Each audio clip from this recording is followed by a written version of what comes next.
morning. How's everyone doing this morning? Thank you so much for joining us. Yes, please feel free to take a seat, make yourselves comfortable. My name is Amanda Decker. I'm the Senior Director of Communications for BioCrossroads, and we are thrilled to see so many faces in the room this morning. We want to share with you today that today's announcement really is the culmination of decades of work that's already been happening across Indiana, the strength of our bioscience ecosystem, and the momentum that we are all really building together. We are thrilled to have leaders here today from across human health, animal health, and plant science, all partners from industry, academia, and from government and economic development. We're thrilled to see all of you guys here as well. Remarks are expected to conclude this morning about 10:30, and we will have networking in this space until about 11 o'clock. And to get us started this morning, please help me welcome my colleague, Senior Director of Communications for Agronovus, Caleb Chittister.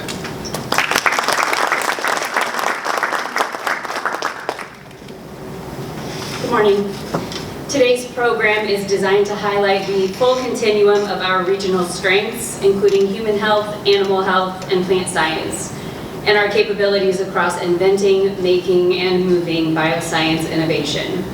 To begin, we want to focus on human health, an area where Indiana's expertise, companies, and institutions have helped define our region's reputation. It's my pleasure to introduce our first speaker, Vince Wong, President and CEO of BioCrossroads. Vince has been at the center of advancing Indiana's life sciences leadership, and he'll share how our human health strengths are driving their new chapter of growth.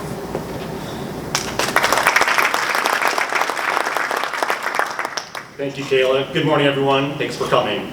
It's great to see so many leaders across Indiana's bioscience community come together in one room. From industry leaders and startups to research institutions, health systems, and economic development partners. Thank you, Secretary Adams, for coming. We appreciate your presence here. Human health has been a cornerstone of our region's life science stories for decades, and the numbers show just how powerful that story has become. We are truly a global bioscience powerhouse. The state of Indiana, under Governor Braun's leadership, recently committed more than $1 billion to life science sector expansion in central Indiana alone, signaling how critical this sector is to our state's future. That confidence is grounded in both capabilities and impact. From a capabilities perspective, we offer a unique integrated value chain of R&D, manufacturing, and logistics. Put simply, we invent it, we make it, and we move it. Given these capabilities being in close proximity, what that means for businesses is speed. The ability to get from the lab to patient with haste. Because every day that a solution is not on the market means one patient that's not getting the benefit of that invention. So let's start with invention. Our life sciences patent production is 3 times the national average, which speaks to the pace and strength of our innovation ecosystem. We boast 4 R1 universities that produce some of the brightest scientists and engineers in the world.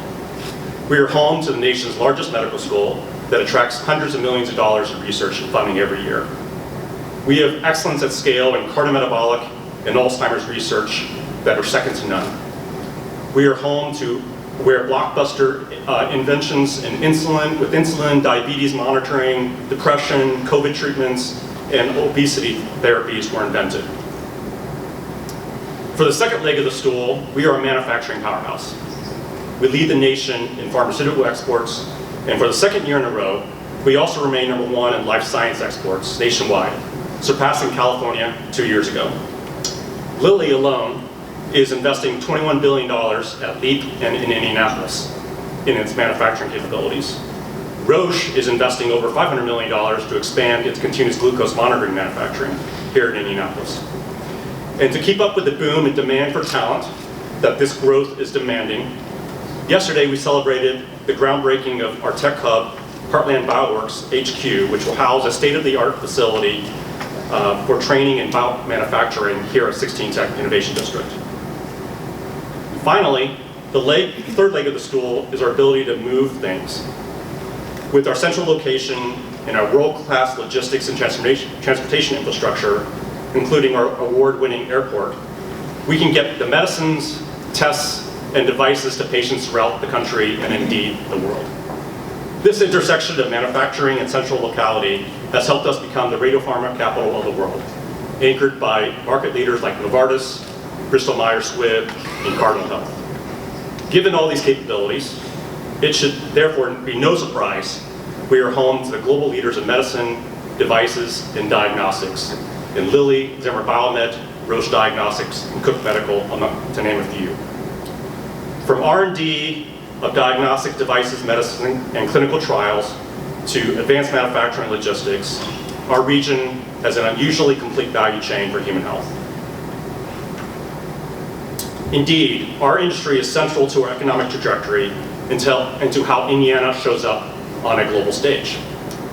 For companies, these strengths influence decisions about where to invest, where to build, and where to grow. For public leaders, it represents one of the best means of creating high-wage jobs, driving increased exports, and developing a more resilient, innovation-driven economy. In a competitive environment, having these assets is not enough. They have to be seen and understood by the markets, investors, and talent we want to attract. And that is why a unified regional story is so important. One that consistently highlights our state, our impact, and our ability to turn ideas into solutions for people everywhere. And when industry, government, and civic leaders use the same proof points in the same language, we send a much stronger signal to investors, site selectors, and national decision makers. And as impressive as all this is, human health is only one dimension of our bioscience power. Our region indeed sits at the intersection of human, animal, and plant health, and that combination, supported by the ability to invent, make, and move, is what truly sets us apart. And to talk about that side of our story and the momentum we are seeing in ag biosciences, it is truly my pleasure to invite my colleague and friend Christy Wright, President and CEO of Agrinovus Indiana. Christy?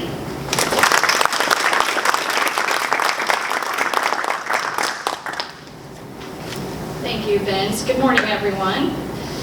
The human health story that you just heard is a significant reason why Indiana is a global science powerhouse. What makes our region truly distinctive is that we see the same momentum in animal health and plant health as well. When we talk about our bioscience strength as a region, we're not just talking about devices, medicines, clinical research, and cure for humans.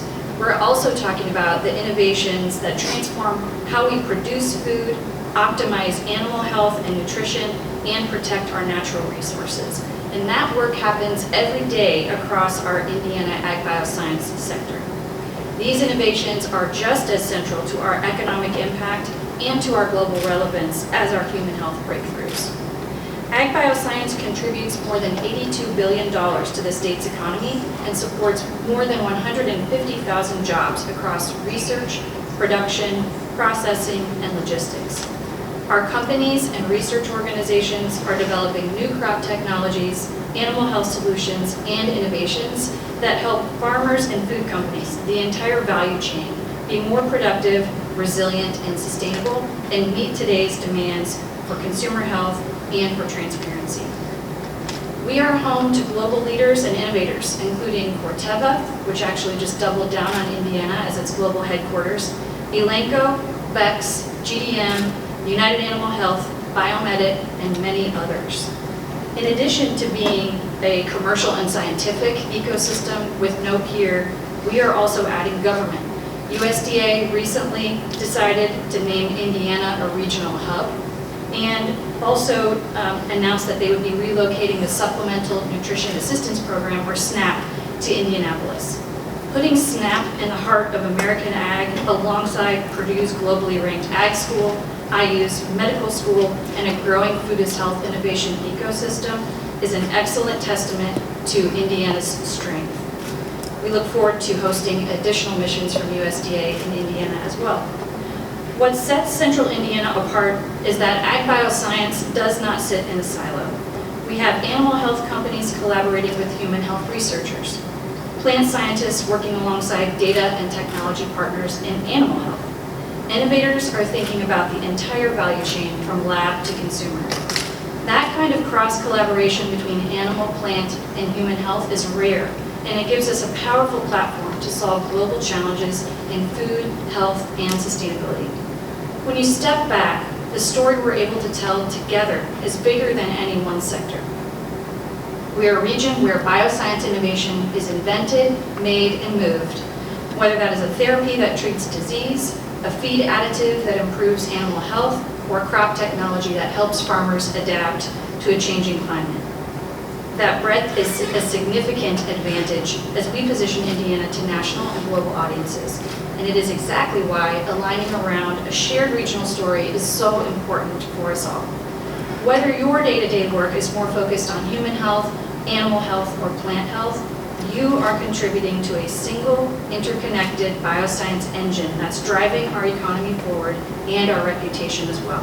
And that is the opportunity in front of us, to talk about ourselves in a way that reflects the full picture and resonates far beyond our state's borders. To speak to the why behind this effort and how we're going to use this shared story to attract talent, investment, and opportunity to Indiana, I'm pleased to turn it over to Melina Kennedy, CEO of CICP.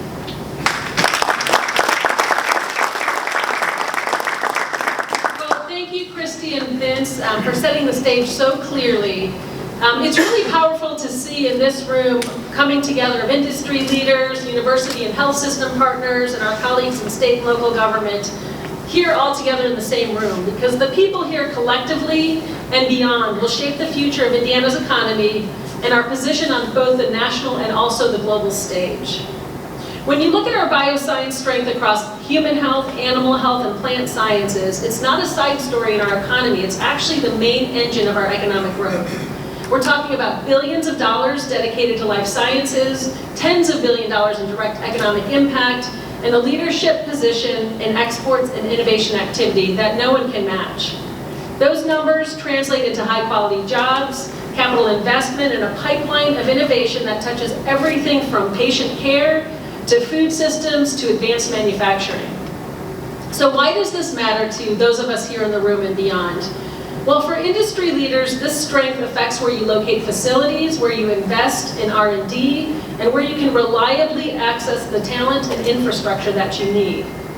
For government and elected officials and economic development partners, it's a strategic asset that can attract new companies, can drive wage growth, and position Indiana as a magnet for innovation-focused investment.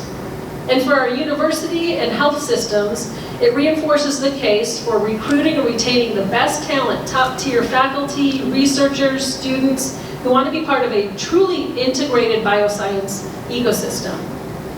Now, across the country and around the world, regions are very aggressively staking claims as innovation hubs and bioscience clusters.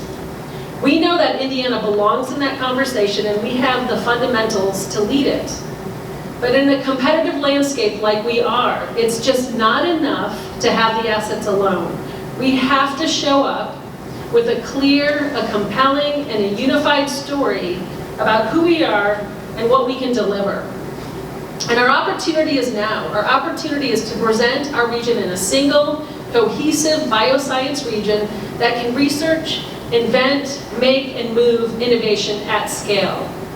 Few places can credibly say they bring together, as Christy and Vince mentioned, the human health, the animal health, and plant health with the depth and the integration that already exists here. And no one can say that they invent, make, or move all of it here at the scale we do anywhere.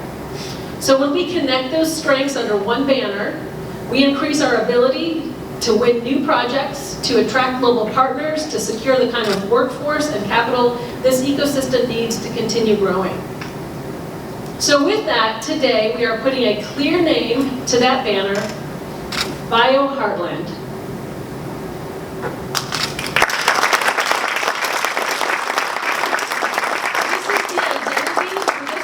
Where bioscience innovation is invented, made, moved across human, animal, and plant health.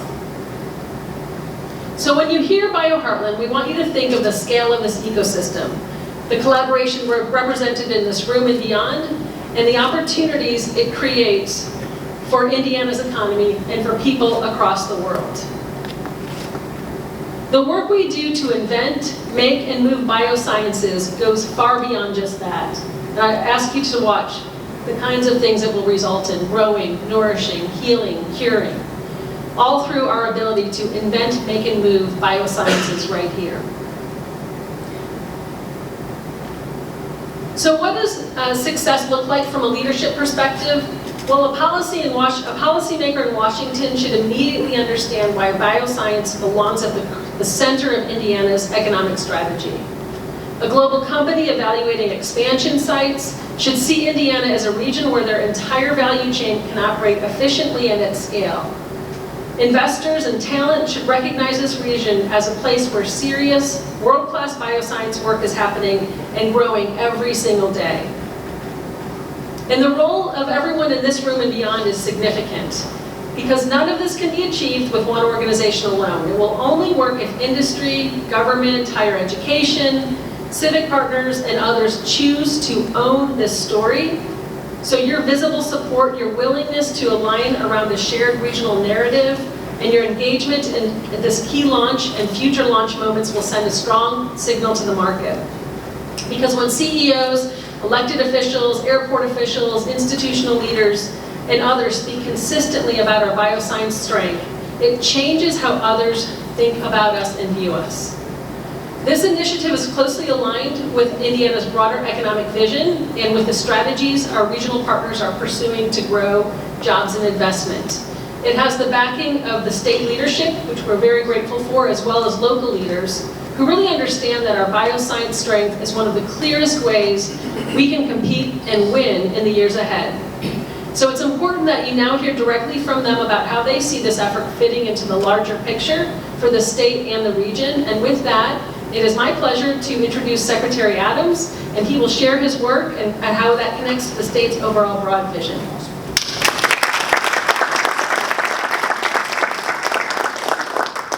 Good morning.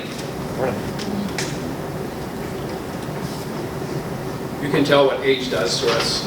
Small font, larger font. Hey, first I want to thank Melina Kennedy. I want to thank Vince Wong, Christy Wright, Mayor Fatness, and CERTA, and all of our regional partners and leaders who helped bring this together. What's being announced today truly matters.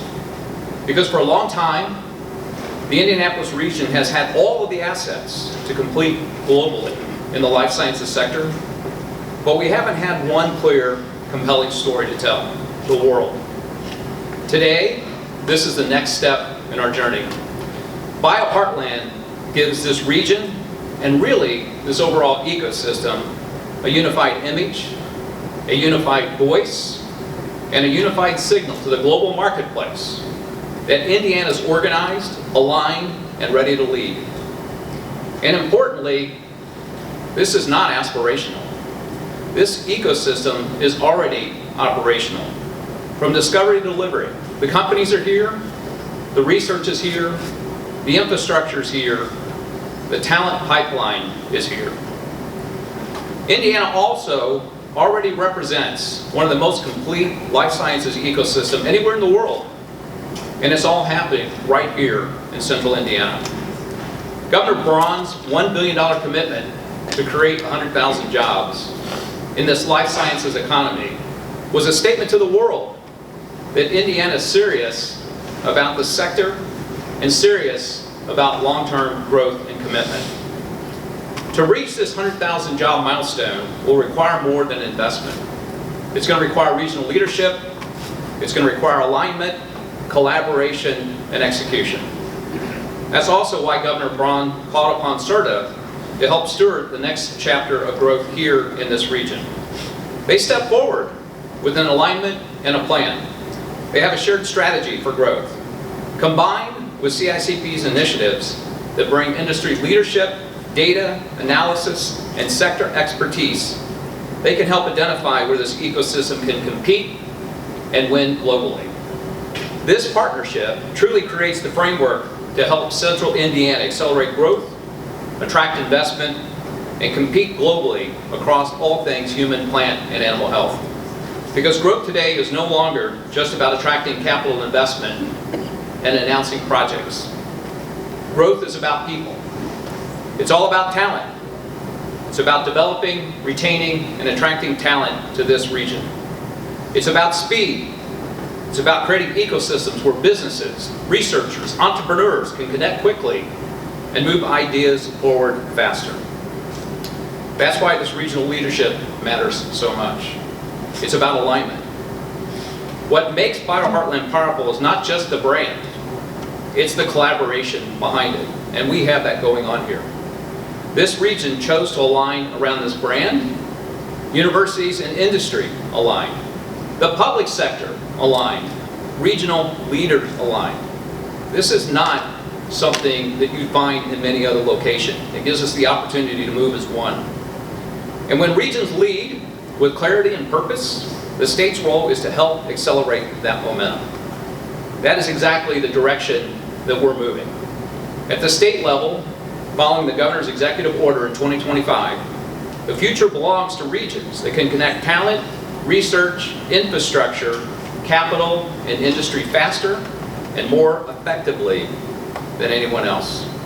And here in the Central Region, CERTA has a real opportunity to help us lead that conversation globally. This region has something very few places in the world can offer. Global strength across human, animal, and plant health. Connected through one ecosystem, built for speed, partnership, and execution. Folks, that's the opportunity in front of us. So today is much more than a brand reveal. It's planting a flag in the ground.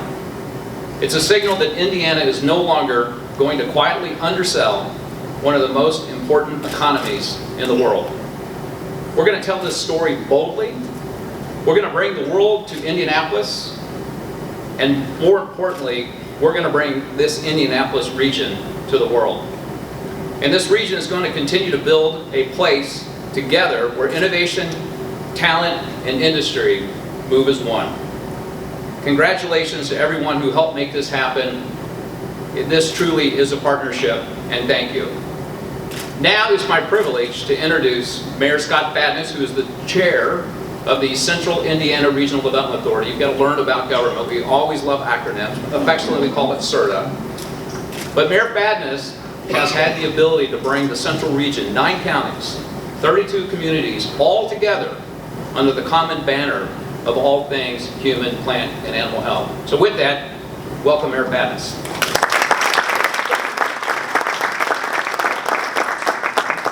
Thank you, Mr. Secretary, for not only your leadership, but your friendship over the last several months, helping guide this and really drive to a regional framework that I think is the future of economic development, not only here in the state of Indiana, but across the country. That's what we're competing with, region versus region, not necessarily state versus state. And Melina, it is a rare thing to have the private sector and the public sector so aligned in this particular moment in time. And what an incredible moment in time it is to see the incredible economy that is evolving and emerging here in Central Indiana. Is truly exciting. Shame on us if we don't take advantage of that opportunity. And from a public sector perspective, I can tell you for the 32 communities that we represent at CERTA, the why is more important than just the sense of the bottom line. It is about what is the future of our economy going to be for future Hoosiers? Where are my kids going to work? Where are there going to be opportunities for them to have good paying jobs that allow them access to the middle class and to gain wealth for their families? That's what this is about for us. So it's a quality of life issue. It's a sustainability issue, frankly, for Central Indiana. Over the last several months, we've been heads down in the public sector, all 32 cities that range from Anderson to Franklin, from Greencastle to Greenfield, and every community in between, working together to identify what is our economic development strategy. And what was clear and evident, as we've talked about so much here already today, is that all things life sciences is where we need to focus. And what our commitment is to this group after we've announced BioHeartland is putting actions behind words. So it's incredible to have a unifying story, but now our task is, and we take it very seriously, there has to be action. Day after day, week after week, month after month, that reaffirms this is not only who we are today, but it's who we are emerging and who we are evolving to become. And so from the public sector standpoint, in the coming weeks and months, you will see a rollout of a complete strategy that we will be executing on at CERTA, and that includes all 32 cities. I'm excited to tell you today that some of our members are here, and I will tell you, they want to be a part of the story. They're working on economic development deals that might be as small as 10 jobs, but it's in these industries. all the way through to billion-dollar projects. We're working in projects today in Noblesville, in Greenfield, in Westfield, in Plainfield, in Indianapolis, and everything in between, and occasionally in Fishers as well. And all of these communities are excited to be a part of BioHeartland. And they want to do their part to ensure that it is solidified not only in words, but in action. So today I'm excited to be here with Melina, and our partnership has never been stronger between the private and public sector. And that is a rarity in today's world. And I look forward to reaffirming this storyline day in and day out in the coming weeks, months, and years. Thank you.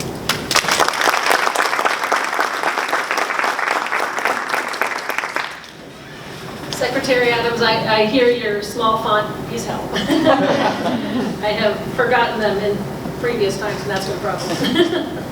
All right, well, we have a few things just to kind of close with in terms of kind of our next steps. And first, I want to just take a moment and thank all of the people here, in particular from Agronovis, CACP, and BioCrossroads. I'm going to ask those who put this program together to just put your hand up or take a quick stand, and let's give them all a round of applause. They put a lot of work in.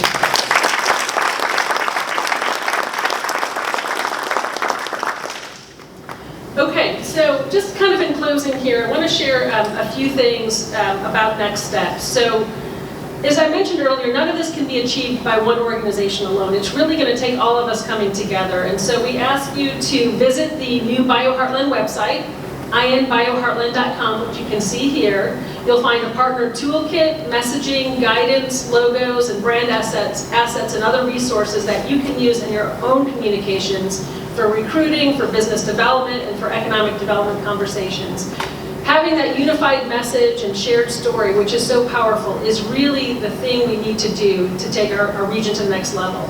So use that language, share those proof points because we have them, and point people to the website. When you're talking with talent, investors, policymakers, customers, site selectors, or national partners, we want them to hear a consistent message that Indiana is a place where bioscience inventions are made, moved, and discovered across human health, animal health, and plant science at scale, all right here. So this launch today is just the beginning. In the weeks ahead, we're going to continue this story on a local, but also national and global level, including we'll be taking BioHeartland to Bio to put Indiana's bioscience strength at the forefront of a global audience. And you can see here, that's June 22nd. So the opportunity, again, is now for all of us to speak in one voice and to show the world what is happening here.